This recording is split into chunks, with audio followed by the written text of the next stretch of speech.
चुनावी जनसभा में हमारे साथ मंच पर बहुजन समाज पार्टी की राष्ट्रीय अध्यक्ष आदरणीय मायावती जी, राष्ट्रीय लोकदल के राष्ट्रीय अध्यक्ष आदरणीय अजीत सिंह जी, मंच पर उपस्थित बहुजन समाज पार्टी के राष्ट्रीय महासचिव सतीश चंद्र मिश्रा जी, बहुजन समाज पार्टी के युवा नेता आकाश आनंद जी, बड़ी संख्या में समाजवादी पार्टी के हमारे सभी वरिष्ठ नेता, राष्ट्रीय उपाध्यक्ष आदरणीय किरण नंदा जी, प्रदेश के अध्यक्ष नरेश उत्तम जी, बहुजन समाज पार्टी के सभी हमारे वरिष्ठ पदाधिकारी, आरएलडी के सभी नेता कार्यकर्ता, इस चुनावी जनसभा में बड़ी संख्या में उपस्थित हमारे वाराणसी लोकसभा और आसपास के सभी हमारे आदरणीय बुजुर्ग किसान भाई, बुनकर भाई, यहां पर उपस्थित बड़ी संख्या में माताएं बहनें, बड़ी संख्या में हमारे नौजवान साथी पत्रकार बंधुओं, मैं सबसे पहले इस चुनावी जनसभा में उपस्थित आप सबका बहुत बहुत धन्यवाद और आभार प्रकट करना चाहता हूं। ये चुनाव जिस समय हम और आप मिल रहे हैं, चुनाव प्रचार का एक दिन बाकी है। कल के बाद चुनाव प्रचार खत्म हो जाएगा।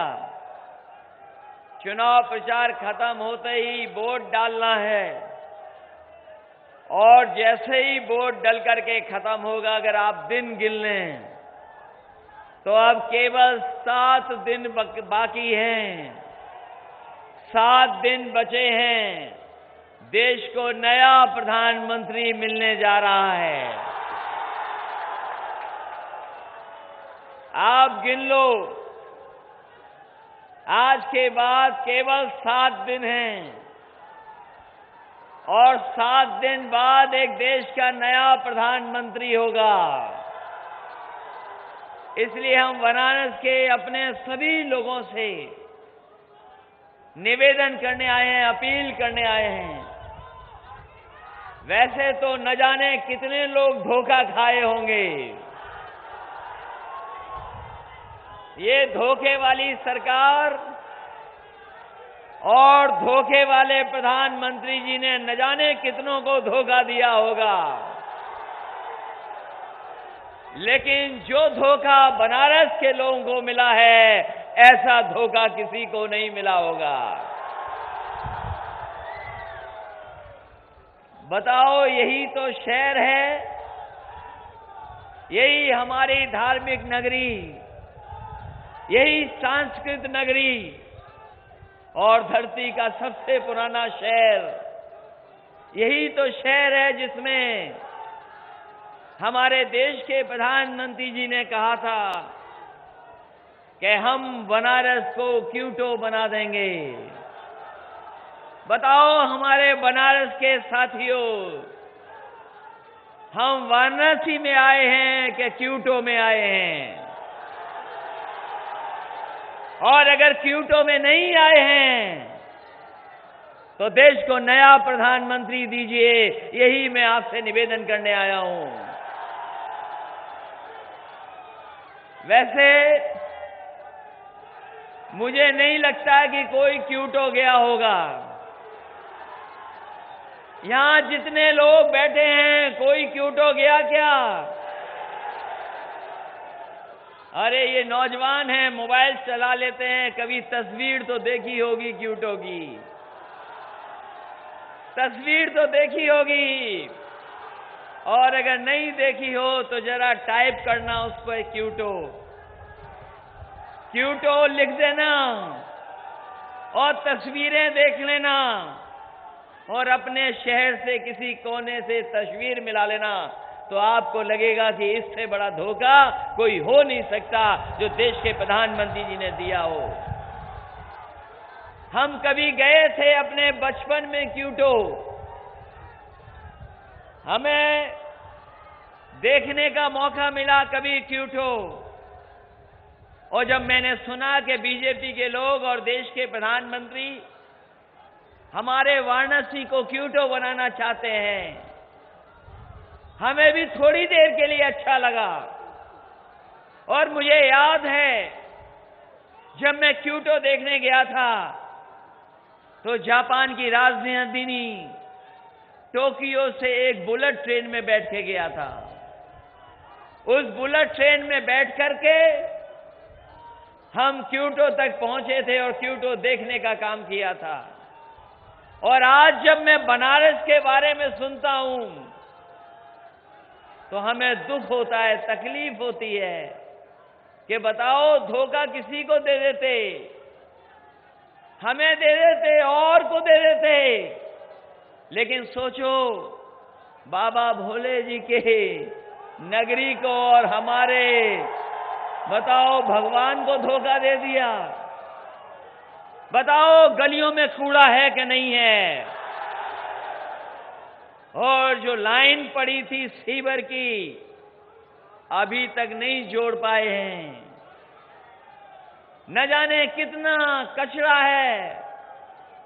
यही शहर जिसके बगल में हमारी गंगा मैया बहती हैं और एक तरफ वरुणा नदी भी है। बताओ शहर के लोगों, आपको पानी पीने के इंतजाम के लिए क्या व्यवस्था की है? पानी पीने को नहीं, और स्वच्छ भारत का सपना दिखाया।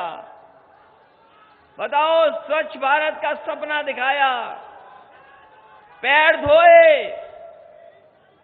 और हम पैर धोने के चक्कर में रहे, हमारे नौजवानों की सब नौकरियां धो दी। बताओ कैसा है हाल गलियों का, क्या हाल बना दिया बताओ। और गंगा मैया की कसम खाई थी कि गंगा मैया हम तुम्हें साफ कर देंगे।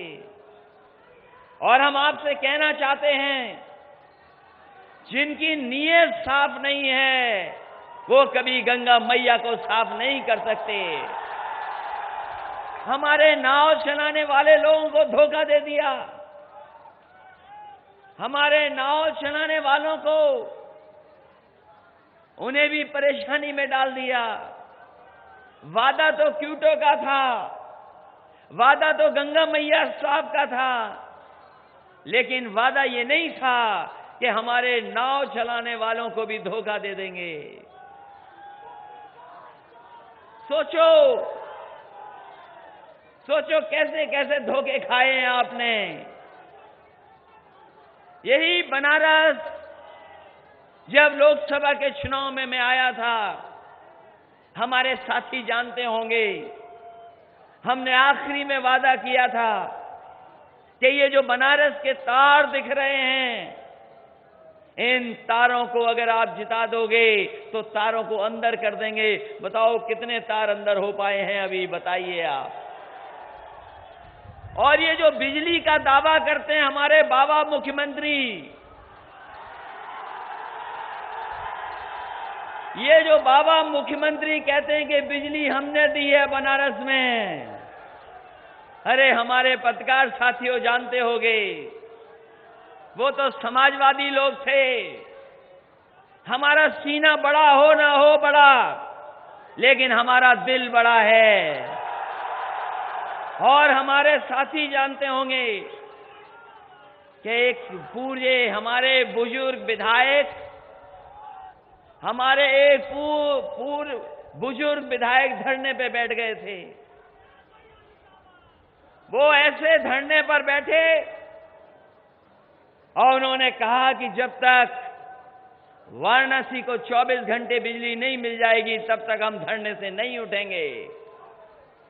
हमें जानकारी मिली, उस समय के जिलाधिकारी और पुलिस कप्तान ने हमें बताया कि एक बुजुर्ग विधायक हैं, उम्र बहुत है, उम्र बहुत है, अगर आपने बिजली नहीं दी तो हो सकता है उनका स्वास्थ्य गड़बड़ हो जाए। हमने उन्हें बुलाया और बुला करके उनकी तकलीफ सुनी और सुनने के बाद मैंने कहा कि अगर यही मांग है आपकी और इसके बाद आप भूख हड़ताल तोड़ दोगे तो हमने कहा हम आपका वादा पूरा करते हैं। और उस दिन के बाद कभी भी बनारस में 24 घंटे बिजली कभी नहीं गई। हम तो बधाई देंगे उन विधायक अगर भूख हड़ताल पे न बैठे होते तो शायद बिजली नहीं मिलती। और विधायक जी से मैंने वादा किया था और उन्होंने भी हमसे वादा किया था कि हम उत्तर प्रदेश का बिजली का कोटा बढ़वा देंगे। लेकिन बताओ बनारस के लोगों, जो वादा तोड़ दें, कोटा नहीं बढ़ा बिजली का। और देखिए, जिन्होंने बिजली दिलाई 24 घंटे उनकी टिकट काट दी। अब पता नहीं रिटायरमेंट में किस घाट के पास बैठे भजन सुन रहे होंगे। बताओ, अपने लोगों को धोखा देते हो ये। और कभी कभी बाबा मुख्यमंत्री भी न जाने क्या क्या कहते हैं। बताओ साथियों, ये चाय वाला बन करके आए थे और हमें और आपको धोखा दे दिया। बताओ बनारस के लोगों, चाय के बहाने लोगों ने समर्थन दे दिया। अब तो जान गए होंगे चाय कैसी निकली है। और वही चाय वाले अब चौकीदार बन करके आ रहे हैं। क्या आपको भरोसा है ऐसे चौकीदार पर? और आपके प्राचीन न जाने कितने मंदिर तोड़ दिए गए। बताओ, हमारी विरासत को खत्म कर दिया, जो सदियों से सजोई थी विरासत। बताओ, न जाने कितने मंदिर तोड़ दिए। बताओ, मंदिर तोड़े कि नहीं तोड़े? मंदिर तोड़ दिए। वो हमारी विरासत थी जो हम आने वाली पीढ़ी को विरासत दे करके जाते। इन्होंने हमारी विरासत को भी खत्म करने का काम किया है। ये चौकीदार बन करके आए हैं। और वहीं बाबा मुख्यमंत्री जी उत्तर प्रदेश में हैं। उन्होंने कानून व्यवस्था को ठीक करने के लिए सदन में कहा कि जाओ, कानून व्यवस्था ठीक हो जाएगी अगर आप ठोक दोगे। और ठोको नीति का असर ये हुआ है कि कोई किसी की सुनवाई नहीं। बताओ, यहां चोरियां हुई हैं, यहां पर कानून व्यवस्था क्या है? बताओ बनारस के लोगों, डकैती हुई नहीं पता लगा, सुनारों का सोना चला गया। हमारे सराफा व्यापारी जानते होंगे, पुलिस के सामने सामने पूरा का पूरा चोरी हो गया, आज तक नहीं मिला। बताओ, ठोको नीति का असर क्या हुआ? और हमने तो देखा कई जगह जो ठोको नीति सिखाई थी हमारे मुख्यमंत्री जी ने, हमारे विधायक और सांसदों में भी आजकल ठोको नीति चल रही है। कभी सांसद जी विधायक जी को ठोक रहे हैं, कहीं पर पुलिस ठोकी जा रही है। और जो हमने अच्छा इंतजाम किया था 100 नंबर पुलिस का, वैसे तो आपके सांसद जी दुनिया के हर कोने घूम आए, शायद ही कोई कोना बचा होगा घूमने का जाना गए हों। बताओ, हमारे बनारस के लोगों को कुछ मिला है आपको कि नहीं मिला है? सबसे गले मिले, लेकिन मिला कुछ नहीं आपको। समाजवादियों ने दिया सबसे बेहतरीन चीज, 100 नंबर की पुलिस दी। 100 नंबर की फोन मिलाओ और पुलिस पहुंच जाएगी, आपकी मदद करेगी। यही बनारस शहर है, कोई मोहल्ला नहीं होगा जहां पर समाजवादियों का लैपटॉप ना पहुंच गया हो। और वो ऐसे लैपटॉप दिए कि जो आज भी चलते हैं तो नेताजी और हम ही लोग दिखाई देते हैं। और हमारे बाबा मुख्यमंत्री जी ने लैपटॉप नहीं दिए। वो इसलिए नहीं दिए क्योंकि वो चलाना नहीं जानते हैं। तो क्या हुआ डिजिटल इंडिया का? क्या हुआ? हमारे ऐसे नाम दिए थे, डिजिटल इंडिया, कहा कि stand up India, skill India. क्या हुआ? Made in India. और इस बार बनारस बताएगा कि मेड इन इंडिया क्या है। एक एक बोर्ड देकर के बताएगा कि मेक इन इंडिया क्या है। इसलिए धोखा खाए, ये सरकार धोखे से बनी है। इन्होंने गंगा मैया साफ करने की बात कही, नहीं साफ कर पाए।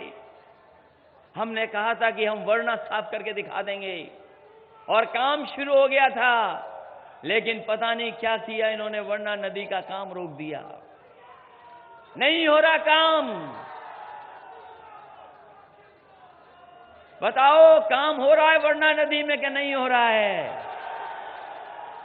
हम तो कहते हैं कि काम पे बात कर लो, आज काम पे बात नहीं कर रहे हैं। बताओ अच्छे दिन आ गए क्या? बताओ नौकरी मिल गई क्या किसी को? और नोटबंदी के बहाने हमारा आपका पैसा सब छीन लिया, सब जमा करा लिया।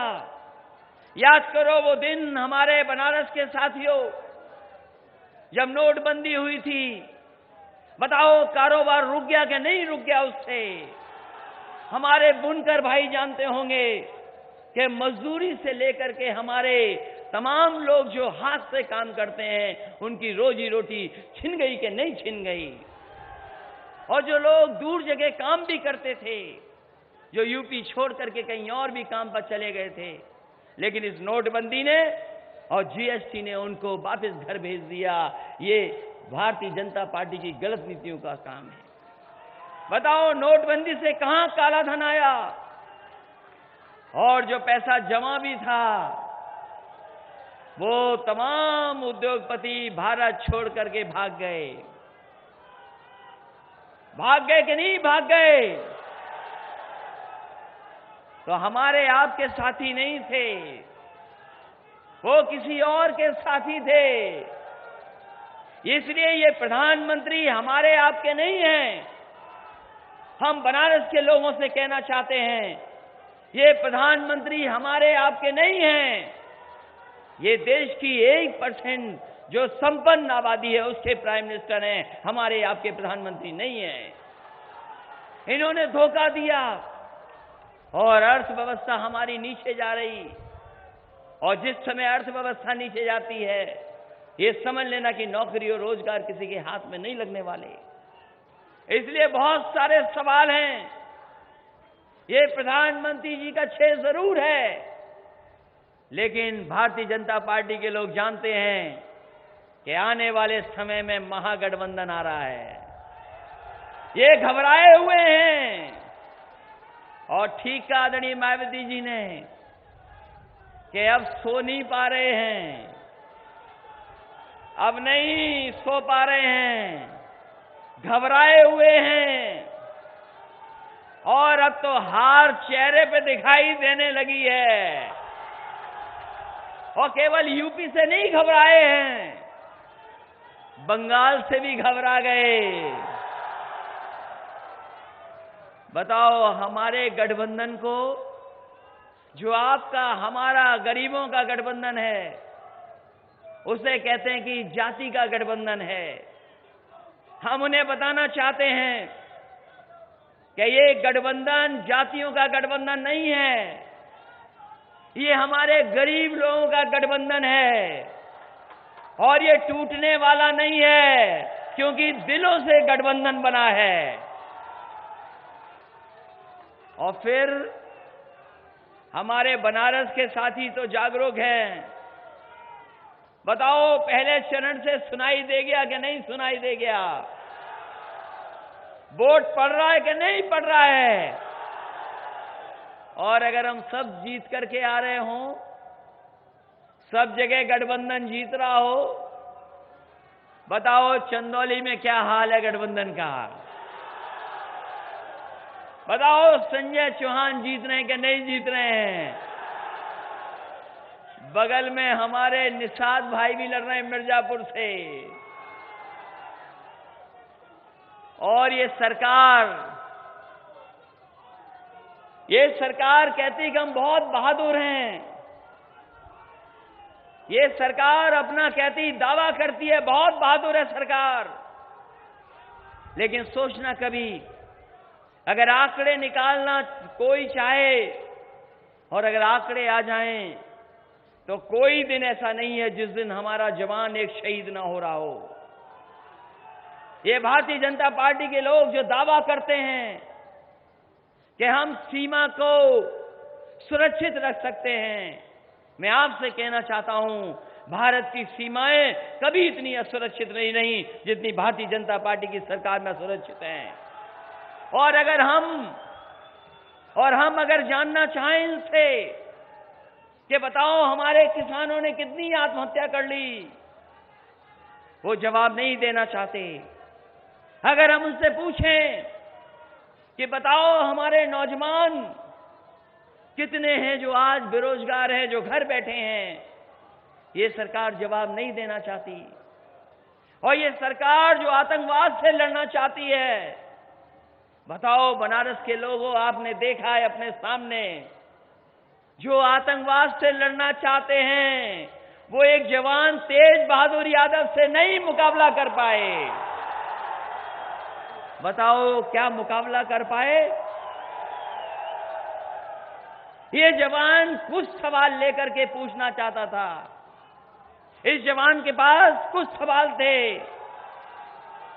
बताओ आप दाल अच्छी नहीं दे पा रहे हो और बनारस में रबड़ी खा रहे हो, यहां रोटी नहीं दे पा रहे, आप इनको वर्दी नहीं अच्छी दे पा रहे। इनकी मांग इतनी तो थी कि मोजे अच्छे मिल जाएं, हमें जूते अच्छे मिल जाएं, हमारी वर्दी अच्छी मिल जाए, हमें बुलेट ट्रेन नहीं चाहिए, हमें बुलेट प्रूफ जैकेट चाहिए। बताओ ये जवाब नहीं दे पाए। बताओ ये सरकार केवल एक जवान से घबरा गई हो, क्या आतंकवाद से लड़ेगी सरकार? इसलिए साथियों, ये बनारस का चुनाव देश देखेगा। ये बनारस की पहचान और बनारस के बारे में दुनिया जानती है। यही लोग जो दावा करते थे, झूठा सपना दिखाते थे कि देखो दुनिया के लोग हमारा कितना सम्मान कर रहे हैं। जब फ्रांस के प्रेसिडेंट आए थे, जो उद्घाटन किया था, जो सबसे बड़ा सोलर प्लांट लगाया आपके मिर्जापुर में, यही भारतीय जनता पार्टी के प्रधानमंत्री जी और फ्रांस के राष्ट्रपति को लेकर के आए थे। कभी सोचो किसने बनाया था वो? बताओ समाजवादियों ने बनाया था कि नहीं बनाया था? और दुनिया के दूसरे एक राष्ट्रपति जी को लाए थे, दिल्ली में मेट्रो से बैठा करके नोएडा तक लेकर के गए थे। वो बताओ सपा और बसपा ने वो मेट्रो बनाई थी कि नहीं बनाई थी? बहुत गले मिले दुनिया के न जाने कितने लोगों से, और जब 5 साल पूरे हो गए तो दुनिया के अखबार क्या लिखते हैं? दुनिया के अखबार जो सबसे बड़े अखबार है, वो लिखता है कि अगर सरकार दोबारा आ गई तो भारत से लोकतंत्र खत्म हो जाएगा। दूसरा अखबार लिखता है, जिसने कभी तारीफ की तब कुछ नहीं कहा, और अगर उसी दुनिया की सबसे बड़ी मैगजीन ने लिखा कि ये जो प्रधानमंत्री हैं ये समाज को बांट देते हैं, ये समाज को बांटने वाले प्रधानमंत्री हैं, तो कहते हैं कि लिखने वाला पाकिस्तानी है। सोचो, अगर दुनिया जान गई है कि लोकतंत्र खत्म होने जा रहा है, और दुनिया अगर ये जान गई है कि प्रधानमंत्री जी का गुजरात मॉडल कोई मॉडल नहीं था, वो जातियों को बांटने वाला और धर्म के बीच में नफरत फैलाने वाला मॉडल था। तो बताओ बनारस के लोगों, मदद करोगे कि नहीं करोगे? हमारे ये नौजवान किसान तो मदद करेंगे, लेकिन हम आपके माध्यम से उन पढ़े लिखे लोगों से भी निवेदन करना चाहते हैं, उन व्यापारियों से भी निवेदन करना चाहते हैं जो जागरूक हमसे ज्यादा हैं, हमसे ज्यादा जानते हैं चीजें। हम उनसे जानना चाहते हैं कि बताओ देश का लोकतंत्र खतरे में है कि नहीं है, और अगर लोकतंत्र खतरे में है तो चाबी आप पर है। आप हिसाब किताब कर सकते हो। देश में जीत हार होगी, हम जीतेंगे, सीटें ज्यादा जीत रहे हैं, लेकिन बनारस में भी साइकिल चले, यही हम आपसे निवेदन करने आए हैं। और हम एक बात और कहना चाहते हैं, ये कांग्रेस पार्टी जिसने आजादी के बाद से अभी तक धोखा दिया हो, गलत रास्ते पर देश को ले जाने का काम किया हो, आप सोच समझ करके कभी ठंडे दिमाग से सोचना, जो रास्ता कांग्रेस का है वही बीजेपी का है, और जो कांग्रेस है वही बीजेपी है, और बीजेपी और कांग्रेस में कोई फर्क नहीं है। वो कहते हैं कि हमें बीजेपी नहीं रोकनी है, हमें अपनी पार्टी बनानी है। बताओ ये चुनाव लोकतंत्र बचाने का है कि अपनी पार्टी बनाने का है? और अगर लोकतंत्र बचाने का है तो हम अपने सभी लोगों से कहते हैं कि एक भी वोट बढ़ने ना पाए और एक भी वोट घटने ना पाए। इन्हीं शब्दों के साथ हम एक बार फिर अपने समाजवादी पार्टी की प्रत्याशी शालिनी यादव जी के लिए आपसे सहयोग और मदद मांगने आए हैं। बताओ मदद होगी कि नहीं होगी? ये समाजवादी पेंशन देने वाले लोग हैं। बीजेपी के लोग माताओं बहनों का सम्मान नहीं करते हैं, केवल धोखा देते हैं।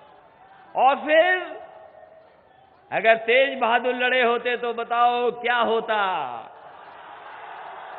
और अगर तेज बहादुर नहीं लड़ पाए तो बताओ नौजवानों, आप तेज बहादुर बनोगे कि नहीं बनोगे?